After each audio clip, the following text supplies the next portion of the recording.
আসসালামু আলাইকুম এভরিওয়ান, কি অবস্থা সবার, কেমন আছে সবাই? আশা করি সবাই অনেক বেশি ভালো আছেন। তো চলে আসলাম আজকে দুবাই গ্লোবাল ভিলেজে। আর দুবাই গ্লোবাল ভিলেজের সুন্দর সুন্দর কিছু মজার ভিডিও আমি আপনাদের সাথে শেয়ার করব। তো সাথে থাকুন, অবশ্যই মজা লাগবে। Let's go. এটা হচ্ছে দুবাই গ্লোবাল ভিলেজের ভিতরের সবচেয়ে সুন্দর একটা এরিয়া।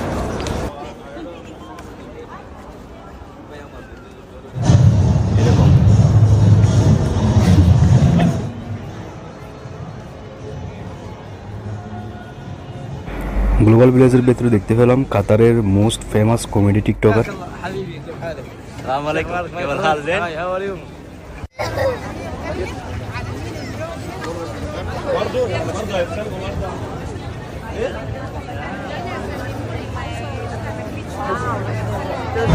আমার সিঙ্গেল যারা যারা বন্ধু আছে, যারা যারা এখনো পর্যন্ত বিয়ে করিস নাই, তোরা চাইলে দুবাই গ্লোবাল ভিলেজে চলে আসতে পারস। এখানে অনেক দূর দূরান্ত দেশ থেকে, যেমন ইউরোপ কান্ট্রি, ইউরোপ, আমেরিকা, আরও অন্যান্য যেগুলো উন্নত দেশ আছে, রাশিয়া মেন হচ্ছে রাশিয়ান। তো তোরা চাইলে দুবাই গ্লোবাল ভিলেজে চলে আসতে পারস এবং তোরা চাইলে মিঙ্গেল হয়ে যেতে পারস। আলার ফুতালা কল আর কয়দিন সিঙ্গেল থেকে মরে যাবি বল।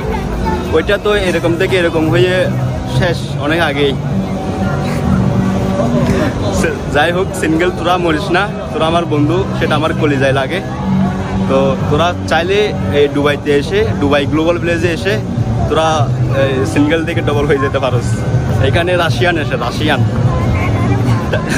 চাইলে তোরা চুজ করতে পারস তোদের লাইফ পার্টনার।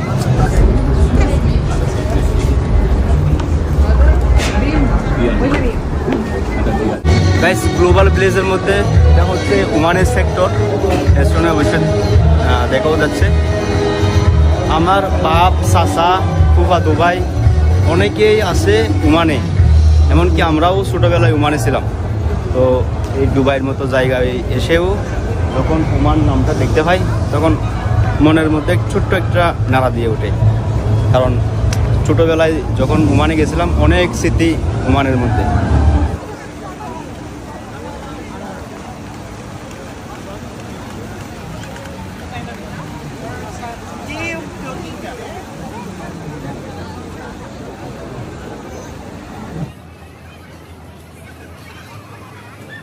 আচ্ছা, এদের কি কোনো বই নাই?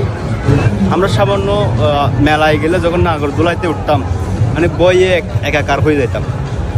এই হালার ফুতায় এখানে মানে কোনো ডর ভয় নেই।